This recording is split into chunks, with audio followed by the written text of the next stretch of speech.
ಬಾಯಿ ಕೆಟ್ಟರೆ ಜ್ವರ ಬಂದಾಗೆಲ್ಲ ಈ ಥರ ಮೀನು ಸಾರು ಮಾಡಿ ಗ್ರೇವಿ ಮಾಡಿ ತಿನ್ನಬೇಕು.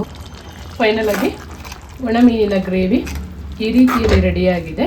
ನಮಸ್ತೆ ಎಲ್ಲರನ್ನು ಸುಸಿಸ್ ಕಿಚನ್ಗೆ ಸ್ವಾಗತ ಮಾಡಿಕೊಂಡು ಇವತ್ತೊಂದು ಅದ್ಭುತವಾದ ರೆಸಿಪಿ ಮಾಡ್ತಾ ಇದ್ದೀನಿ. ಬನ್ನಿ ಹೇಗೆ ಮಾಡೋದು ನೋಡೋಣ. ಇವತ್ತೊಂದು ನನಗೆ ಒಣ ಮೀನಿನ ಸಾರು ಮಾಡಬೇಕು ಅನಿಸ್ತು. ಗ್ರೇವಿ ಟೈಪ್ ಮಾಡ್ಕೊತೀನಿ. ಈ ಥರ ಮೀನನ್ನು ಚೂಸ್ ಮಾಡ್ಕೊಳ್ಳಿ. ಇದರ ತಲೆ ತೆಗೆದು ಆಮೇಲೆ ಮಾಡಿಕೊಳ್ಳುವಂಥದ್ದು. ನೀಟಾಗಿ ಫಸ್ಟಿಗೆ ಹುರ್ಕೋಬೇಕಿದನ್ನು. ತುಂಬ ರುಚಿಯಾಗಿರುತ್ತೆ, ಮಾತ್ರ ಅಷ್ಟು ಚೆನ್ನಾಗಿರುತ್ತೆ ಅಂದರೆ one of the my favourite ಇದು. ಈ ಥರ ಗ್ರೇವಿ ಅಥವಾ ನಾನು ಇದರಲ್ಲಿ ಒಂದು ಪಲ್ಯ ಕೂಡ ಮಾಡ್ತೀನಿ. ನಾನು ಈ ಹಿಂದೆ ನನ್ನ ರೆಸಿಪಿ ಚಾನಲಲ್ಲಿ ನಾನು ಅಪ್ಲೋಡ್ ಮಾಡಿದ್ದೀನಿ, ನೀವು ಹೋಗಿ ಚೆಕ್ ಮಾಡ್ಬೋದು. ಇವಾಗ ಇದನ್ನು ಹುರ್ಕೊಳ್ಳೋಣ. ಬಹಳ ಬಹಳ ರುಚಿಯಾಗಿರುತ್ತೆ, ಮಾತ್ರ ನೀವು ಒಂದ್ಸಲ ಟ್ರೈ ಮಾಡಿ. ಮೀನು ತಿನ್ನುವವರು ಒಂದು ದಪ್ಪ ಬಾಣಲೆಗೆ ಹಾಕ್ಕೊಂಡು ಫಸ್ಟಿಗೆ ಇದನ್ನು ಹುರ್ಕೋಬೇಕು, ಆಮೇಲೆ ಇದನ್ನು ತೊಳ್ಕೊಳ್ಳುವಂಥದ್ದು.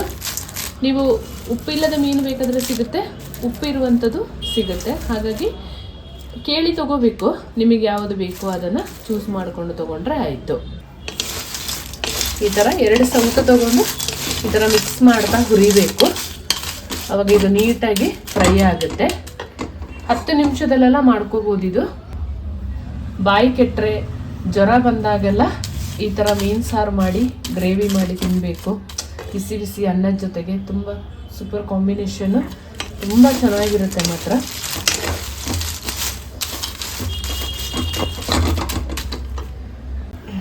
ನಾನಿಲ್ಲಿ 200 ಗ್ರಾಮ್ ಮೀನನ್ನು ತೊಗೊಂಡಿದ್ದೀನಿ. ನೀಟಾಗಿ ಕಡಕ್ಟಾಗಿ ಹುರ್ಕೋಬೇಕು ಮಾತ್ರ.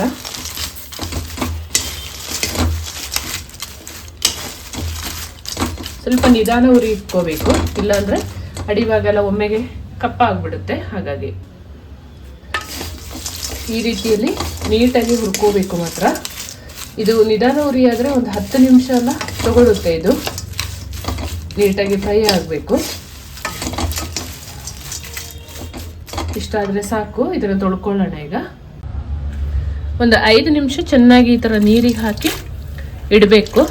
ಆಮೇಲೆ ಇದರ ತಲೆನೆಲ್ಲ ಈ ಥರ ತಗೊಂಡು ತೊಳ್ಕೊಳ್ಬೇಕು ನೀಟಾಗಿ. ಮರಳಿ ಇರುತ್ತೆ ಮಾತ್ರ, ಚೆಂದ ತೊಳಿಬೇಕು.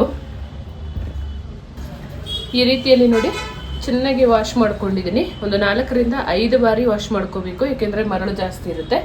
ನೋಡಿ ತಲೆ ಎಷ್ಟು ಸಿಕ್ಕಿದೆ. ನೀಟಾಗಿ ವಾಶ್ ಮಾಡ್ಕೋಬೇಕು ಮಾತ್ರ. 5 ನಿಮಿಷ ನೀರಲ್ಲೇ ಹಾಕಿ ಹುರಿದ ಮೇಲೆ ಇಟ್ಟು ಆಮೇಲೆ ತೊಳ್ಕೊಬೇಕು. ಆವಾಗ ಮರಳೆಲ್ಲ ಚೆನ್ನಾಗಿ ನೆಂದು ಬಿಟ್ಟಿರುತ್ತೆ. ಆವಾಗ ಕ್ಲೀನ್ ಮಾಡ್ಕೊಳ್ಳೋಕೆ ಕೂಡ ಈಸಿ ಆಗುತ್ತೆ. ಒಂದು ಮಣ್ಣಿನ ಪಾತ್ರೆ ಇಟ್ಕೊಂಡು 2 ಟೇಬಲ್ ಸ್ಪೂನ್ ಅಷ್ಟು ಕೊಬ್ಬರಿ ಎಣ್ಣೆನ ಹಾಕೊಂಡಿದ್ದೀನಿ ನಾನು. ಎಣ್ಣೆ ಚೆನ್ನಾಗಿ ಬಿಸಿ ಆಗಲಿ. ಎಣ್ಣೆ ಬಿಸಿಯಾಗಿದೆ. 1 ಚಮಚ ಸಾಸಿವೆಯನ್ನು ಹಾಕೊಳ್ಳೋಣ. ಕಟ್ ಮಾಡಿದ ಈರುಳ್ಳಿನ ಹಾಕೊಂಡು ಈರುಳ್ಳಿ ಚೆನ್ನಾಗಿ ಫ್ರೈ ಆಗಬೇಕು. ಕೊಬ್ಬರಿ ಎಣ್ಣೆಯಲ್ಲಿ ಈರುಳ್ಳಿ ಚೆನ್ನಾಗಿ ಬಾಡಿದೆ. ಇವಾಗ ಒಂದು 4 ಹಸಿಮೆಣಸಿನಕಾಯಿಯನ್ನು ಕಟ್ ಮಾಡಿ ಹಾಕೊಳ್ತೀನಿ. ಅದನ್ನು ಮಿಕ್ಸ್ ಮಾಡಿಕೊಂಡು ಫ್ರೈ ಮಾಡ್ಕೊಳ್ಳೋಣ. 1 ಚಮಚದಷ್ಟು ಶುಂಠಿ ಬೆಳ್ಳುಳ್ಳಿ ಪೇಸ್ಟನ್ನು ಹಸಿ ವಾಸನೆ ಹೋಗುವವರೆಗೆ ಫ್ರೈ ಮಾಡ್ಕೊಳ್ಳಿ.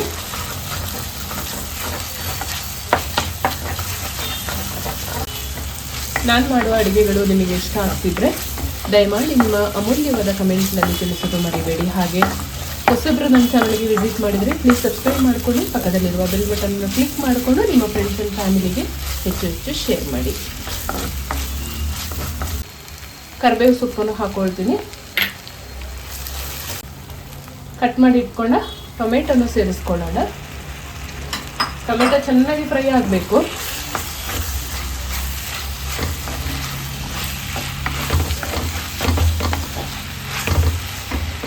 ಹುಳಿ ಹಾಕೊಳ್ಳುವಾಗ ನೋಡ್ಕೋಬೇಕು. ಈ ಟೊಮೆಟೊ ಹುಳಿ ಇದ್ದರೆ ಬೇರೆ ಹುಳಿ ಹಾಕುವ ನೆಸೆಸಿಟಿ ಇಲ್ಲ. ರುಚಿ ನೋಡಿಕೊಂಡು ಉಪ್ಪು ಹಾಕ್ಕೊಳ್ಳಿ. ಇದು ಸಪ್ಪೆ ಮೀನಿತ್ತು, ಸೊ ಹಾಗಾಗಿ ನಾನು 1 ಟೇಬಲ್ ಸ್ಪೂನ್ ಅಷ್ಟು ಉಪ್ಪು ಹಾಕ್ಕೊಳ್ತಾ ಇದ್ದೀನಿ. 1 ಟೇಬಲ್ ಸ್ಪೂನ್ ಅಷ್ಟು ಕೊತ್ತಂಬರಿ ಪೌಡರ್, 1 ಟೇಬಲ್ ಸ್ಪೂನ್ ಅಷ್ಟು ಜೀರಿಗೆ ಪೌಡರ್, ರುಚಿಗೆ ತಕ್ಕಷ್ಟು ಅಚ್ಚ ಖಾರದ ಪೌಡರ್.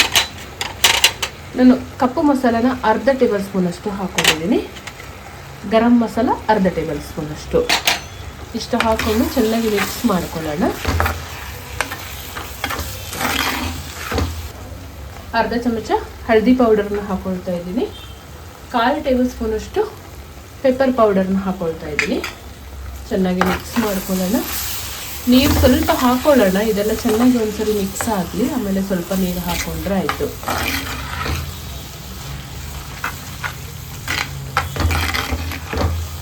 ಮಣ್ಣಿನ ಪಾತ್ರೆಯಲ್ಲಿ ಈ ಮೀನ್ಸ್ ಗ್ರೇವಿ ಮಾಡಿದರೆ ಅದ್ಭುತ ರುಚಿ ಇರುತ್ತೆ. ಮಸಾಲೆ ಚೆನ್ನಾಗಿ ಕುದೀತಾ ಇರುವಾಗ ಒಂದು 1/4 ಟೇಬಲ್ ಸ್ಪೂನಷ್ಟು ಕಾಚಂ ಪುಡಿಯನ್ನು ಹಾಕ್ಕೊಳ್ತೀನಿ. ಇದು ಟೊಮೆಟೊ ಅಷ್ಟು ಹುಳಿ ಇಲ್ಲ, ನಾನು ಹಾಕ್ಕೊಂಡಿರುವಂಥದ್ದು. ನೀವು ನೋಡ್ಕೊಂಡು ಹಾಕ್ಕೊಳ್ಳಿ, ಇಲ್ಲ ಲೆಮನ್ ಜ್ಯೂಸ್ ಆದರೂ ಹಾಕ್ಕೋಬೋದು. ಲೆಮನ್ ಜ್ಯೂಸ್ ಹಾಕ್ಕೊಂಡ್ರೆ ತುಂಬ ಚೆನ್ನಾಗಿರುತ್ತೆ ಈ ಗ್ರೇವಿ. ನನ್ನ ಹತ್ರ ಲೆಮನ್ ಇಲ್ಲದಿರೋದ್ರಿಂದ ನಾನು ಕಾಚಂ ಪುಡಿಯನ್ನು ಹಾಕ್ಕೊಳ್ತಾ ಇದ್ದೀನಿ. ಮಸಾಲೆ ಈ ಥರ ಕುದೀತಿರುವಾಗ ಕ್ಲೀನ್ ಮಾಡಿ ಇಟ್ಕೊಂಡು ಮೀನನ್ನು ಹಾಕ್ಕೊಳ್ಳೋಣ. ನಾವು ಪುಡಿ ಎಲ್ಲ ಹಾಕೊಂಡಾದ್ಮೇಲೆ ಹಾಕ್ಕೊಳ್ಳೋಣ. ಇದೊಂದು 5 ನಿಮಿಷ ಬೇಯಿಸ್ಕೊಂಡ್ರೆ ಸಾಕಾಗುತ್ತೆ. ಚೆನ್ನಾಗಿ ಒಮ್ಮೆ ಮಿಕ್ಸ್ ಮಾಡ್ಕೊಳ್ಳೋಣ. ನಿಧಾನವಾಗಿ ಮಾಡ್ಕೋಬೇಕು ಮಿಕ್ಸ್, ಎಲ್ಲ ಹುಡಿ ಹುಡಿ ಆಗಿಬಿಡುತ್ತೆ. ಹಾಗಾಗಿ ಫೈನಲ್ ಆಗಿ ಒಣಮೀನಿನ ಗ್ರೇವಿ ಮಣ್ಣಿನ ಪಾತ್ರೆಯಲ್ಲಿ ರುಚಿಯಾಗಿ ರೆಡಿ ಆಗ್ತಾ ಇದೆ. ತೊಳೆದಿಟ್ಕೊಂಡಂಥ ಕೊತ್ತಂಬರಿ ಸೊಪ್ಪನ್ನು ಹಾಕೊಳ್ಳೋಣ. ನಾನೊಂದು 4 ಟೇಬಲ್ ಸ್ಪೂನಷ್ಟು ಹಾಕೊಳ್ತೀನಿ. ನೀವು ಗ್ರೇವಿ ಸ್ವಲ್ಪ ಗಟ್ಟಿ ಬೇಕು, ಇನ್ನು ಜಾಸ್ತಿ ಮಾಡ್ಕೋಬೇಕು ಅಂದರೆ ಕಾಯಿ ಸ್ವಲ್ಪ ರುಬ್ಬಿ ಕೂಡ ಹಾಕೋಬೋದು, ಅದು ಕೂಡ ಚೆನ್ನಾಗಾಗುತ್ತೆ ಈ ಒಣಮೀನು ಗ್ರೇವಿಗೆ. ಫೈನಲ್ ಆಗಿ ಒಣಮೀನಿನ ಗ್ರೇವಿ ಈ ರೀತಿಯಲ್ಲಿ ರೆಡಿಯಾಗಿದೆ.